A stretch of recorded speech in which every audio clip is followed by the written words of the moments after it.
We are dropping bombs on crowded cities at night where old people and children are sleeping. And we're watching it on CNN. And the only voice that's spoken up at all in this campaign about this is Ron Paul. Why are we so interventionist, he wants to know? What are we doing with all these wars? How are we safer?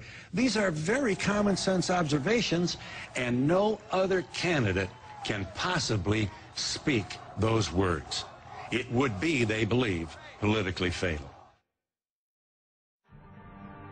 Nous intervenons en Libye sur mandat du Conseil. Today, we are intervening in Libya under a mandate from the UN Security Council alongside our partners, in particular our Arab partners. And we are doing this in order to protect the civilian population from the murderous madness of a regime that by killing its own people has lost all legitimacy. And the American Secretary of State added her country's unequivocal support for the action. Now, America has unique capabilities, and we will bring them to bear to help our European and Canadian allies and Arab partners stop further violence against civilians, including through the effective implementation of a no-fly zone. More than 110 Tomahawk missiles launched from mostly U.S. ships and submarines pounded Libyan surface-to-air missile sites, aiming at more than 20 targets around Tripoli.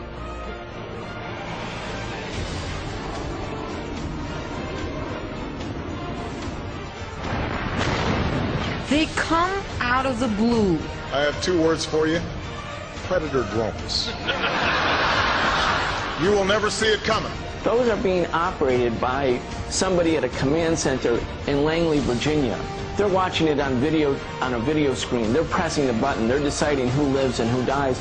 And then they go off for a weekend where they have barbecues in their suburban Virginia and suburban Maryland homes.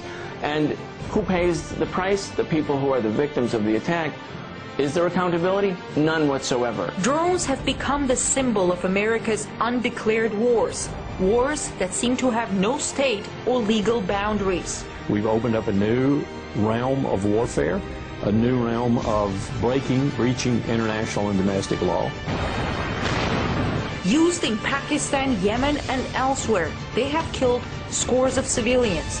The former chief counterinsurgency strategist for the U.S. State Department has estimated that drone attacks kill 50 non-targeted persons for each intended target. One of the things the United States kind of pretends is that we are morally superior. We are better able to judge what is good for other people. And therefore we are entitled to inflict our judgment on them, and that we presume they will be grateful to us for it. But that is not what happens, ever. And it's not what's happening in Yemen. It's not what's happening in Pakistan. They are furiously enraged with us.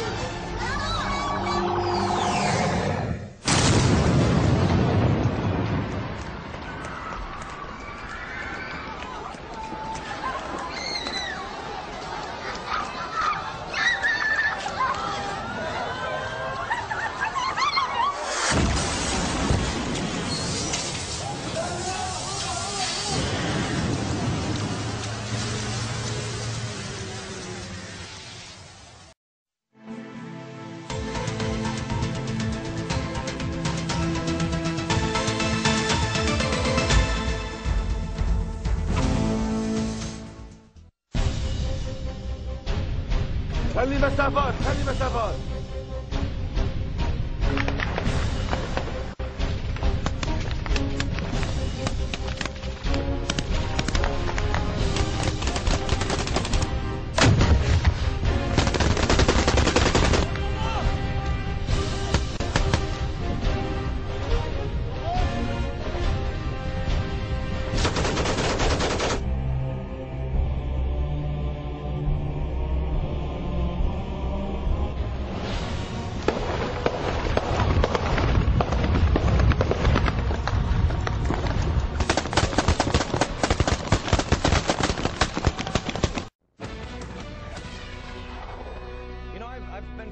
Trying to figure out how we're going to pay for all this spending, and how could anybody be for all this spending? the $871 billion over 10 years for health care. Come on, Nancy, bring it on. It's under $900 billion. There she is. Woo, that's a big picture of her. Under $900 billion. How do you pay for that? By the way, that's 10 years of paying for it, 5 years of coverage. You know, maybe their calculator is broken. Maybe they were all sick when they taught math every day in school. Maybe she believes in magic gnomes, riding a unicorn, riding in, paying off the debt. Or maybe they just think they can print more money. You know, when this money, I mean, we need more money, and just keep printing it over and over again. Maybe they all believe in Cloward and Piven, and they're intentionally trying to collapse the dollar. Oops, did I say that out loud? It doesn't matter, because you can't pay it off. You cannot pay this off, because that's not what it's going to cost. Look, we are worried about health care. I've had a problem in the hospital, what, 2 years ago? It stunk on ice.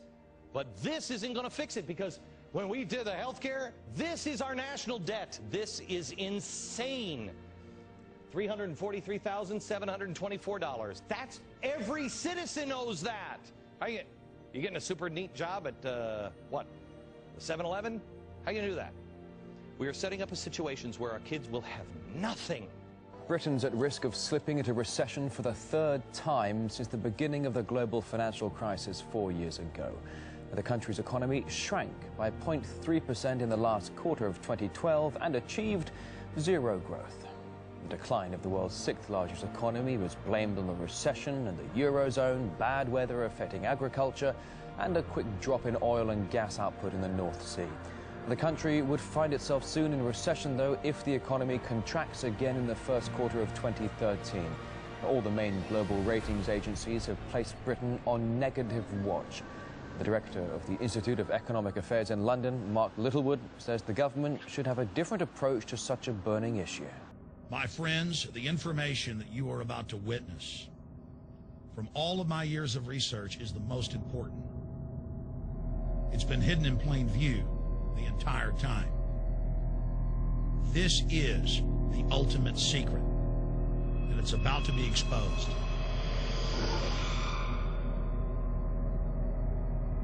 I have hundreds of government documents, textbooks, white papers, where for over 80 years, the elite of the Western world have talked about adulterating food and water to sicken and sterilize the population for the purpose of eugenics. It's all covered in the book Eco-Science, written by the White House science czar John P. Holdren, where they talk about a planetary police state to carry out the forced sterilization. They also talk about covert systems in the water and food to sterilize the population. Now, this was written decades ago, before he was White House science czar.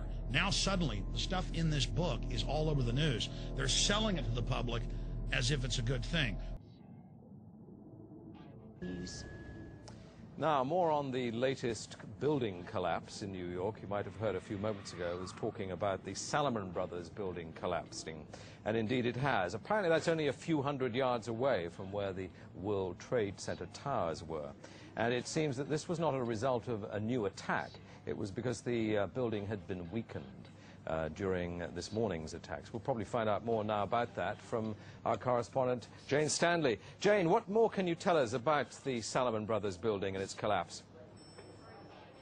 Well, only really what you already know. Details are very, very sketchy. There's almost a sense downtown in New York behind me, down by the World Trade Centers, of just an area completely closed off as the rescue workers try to do their job. But this isn't the first building that has suffered as a result. We know that part of the Marriott Hotel next to the World Trade Center also collapsed as a result of this huge amount of falling debris from 110 floors of the two twin towers of the World Trade Center. As you can see behind me, the Trade Center appears to be still burning. We see these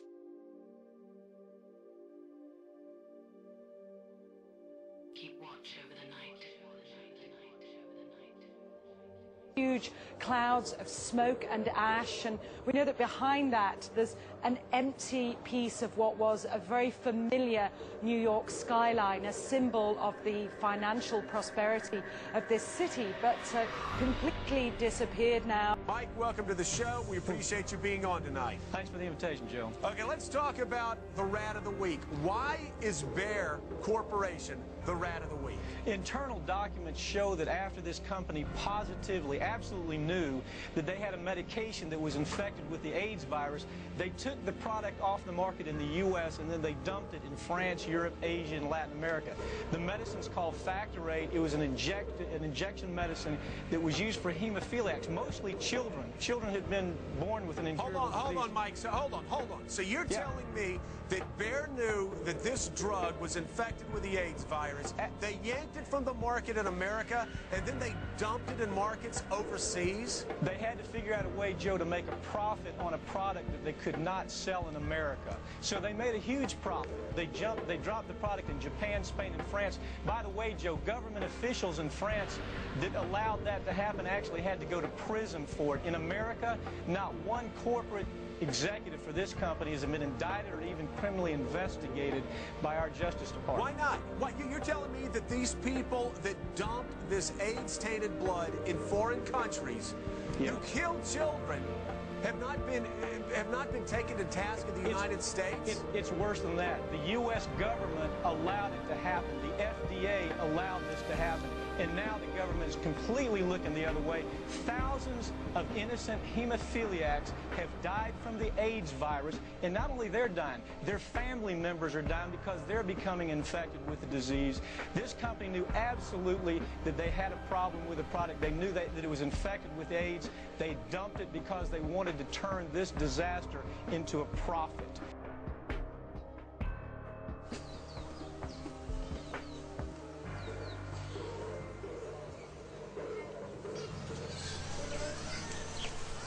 Mimi naitwa Jacques na miaka 25 na watoto wawili sida.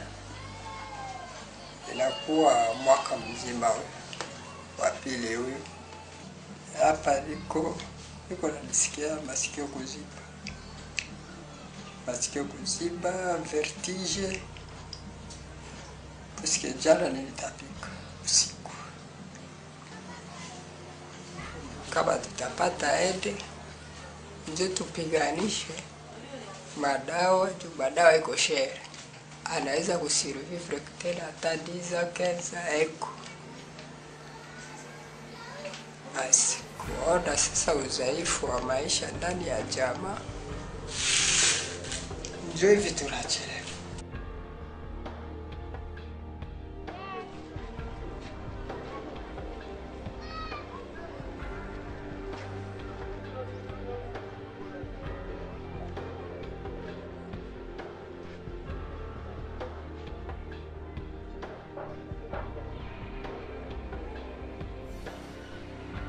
At this hospital in the Cuban town of Manzanillo, 3 patients arrived complaining of stomach ailments. But doctors here are on the lookout for something far more deadly, a rare outbreak of cholera. Haslinger shows some of the symptoms. This morning I was waiting for the bus and I threw up twice, so I came running here. So far, El Evento, as it's called here, has claimed at least 3 lives and sickened over 110 people with cholera, doctors say. Many more people suffered from cases of severe diarrhea. For the first time, the Cuban government allowed cameras inside the hospitals at the epicenter of the outbreak, and for doctors to tell their stories to CNN. The first day, 5 patients came and then 8. That's not normal that 5 people would come with the same symptoms. The most critical days were when there were 30 to 32 patients that arrived in a single day.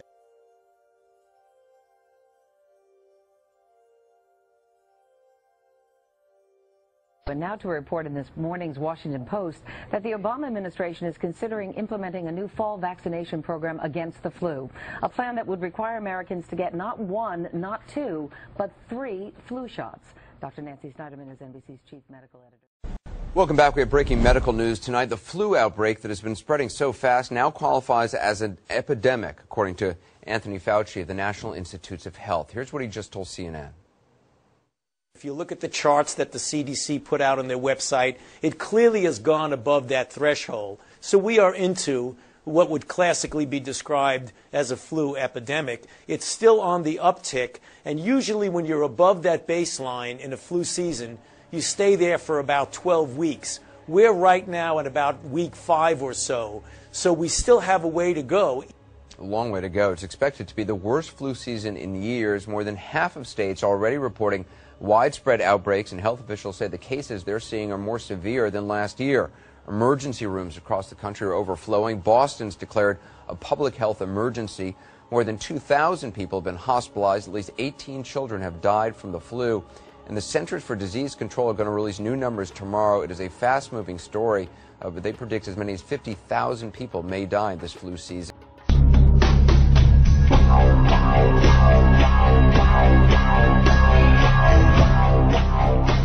Hello, my friends. It's March 25th, 2007. All right. You know, we got all this Iran news and World War III brewing and the economy literally imploding before us. But this brings it home. Now, this is the Statesman, okay? Juveniles' terms under scrutiny. Investigators say states should make sure no sentences were unfairly extended, announces terminations and arrest. Thousands of cases at the troubled Texas Youth Commission should be reviewed to determine whether inmates should be released immediately because their sentences were improperly extended by agency staff or cannot be justified, Governor Rick Perry's special master recommended Friday. Jay Kimbrough, who has been assigned to investigate allegations that agency employees molested teenage inmates and covered it up, said 93% of all inmate sentences were extended. A lot of times they don't even let them out of juvenile hall. They just make them go into prison after that. And should be reviewed for fairness. There are about 4,700 inmates. But by the time they get around to the review in a year, they'll release a few on the news, and then the rest will stay in the rape rooms. He also disclosed that 111 agency employees had felony arrest or convictions involving offenses that range from homicide to theft or writing bad checks, and then in addition, 437 had misdemeanor arrests or charges. Now, actually, a bunch of them are pedophiles. You're not going to see that in the Statesman. So you're going to think this is bad. This isn't the tip of the iceberg. God, if there was some new country where people weren't all scum, I'd leave. But this is worldwide, folks. This stuff's going on. These people run things worldwide.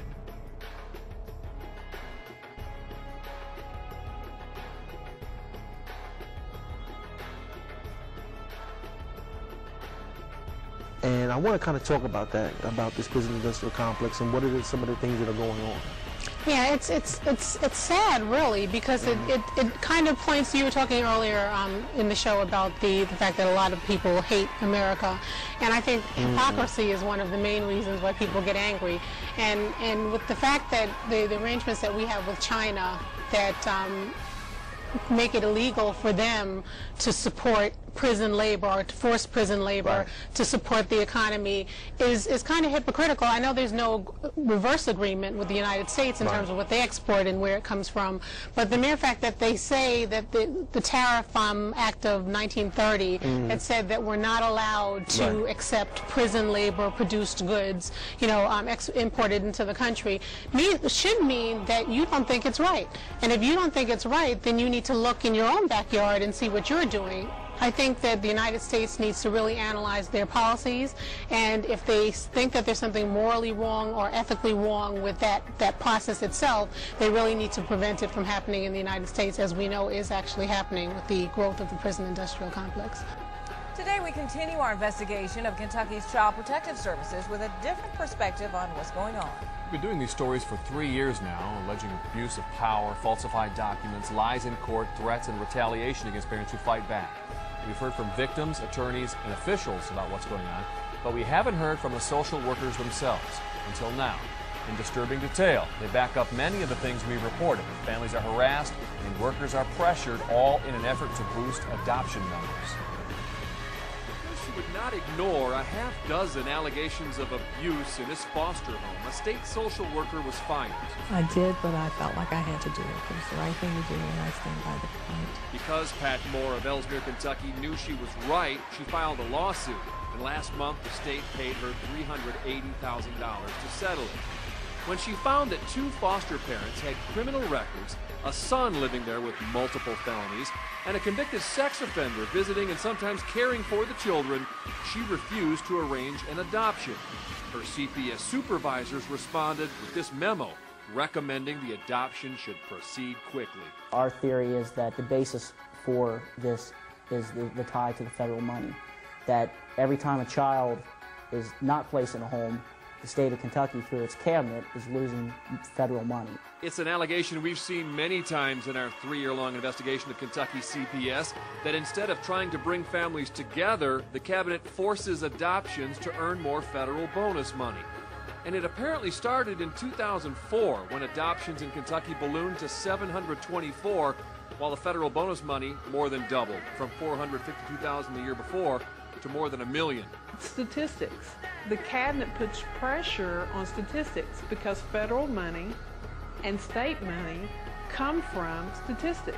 This former state social worker is so afraid of retaliation on her family by the cabinet, she asked us to conceal her identity. You get praise. The cabinet praises you for terminating rights and adopting kids out immediately. She says the concerted effort to take children away and put them up for adoption was so brazen, she actually saw someone successfully place an order for children. Someone could not have a child and wanted a child, so within the community, this certain person saw a family that was in distress, was having a hard time, and relayed to workers that they would like those children. And that's exactly what has happened. And this former CPS supervisor, who also fears retaliation, says if an order for a child was delayed or denied, her supervisors would roll in and try to overturn local decisions. This one family was promised a child, and when it happened that the child was going to be reunified with the parent, they called our regional office. Our regional office came down on our county. They harassed the birth parents and that kind of thing because they didn't agree with our decision. So I didn't get to say bye. And remember the case of Vanessa Shanks, who had her kids taken away, and when she fought back, saw her relatives' kids taken away, and when she won her appeal, saw her attorney's child taken away? These former CPS workers say that kind of retaliatory power is common, and in this secretive one-side system, they can take your kids away right now if they want to and get away with it. I can call in a report tomorrow, and I can make it seem very real to the point that a family will be investigated. And whoever gets it could come up with a substantiation of, say, let's say neglect, and it might not be true. But it doesn't matter. Now, according to data just released a couple of days ago, there's a huge disparity between counties on adoption rates. Some counties reunify with the family 100% of the children they've taken away. Others last year adopted out as high as 82% of the children they removed.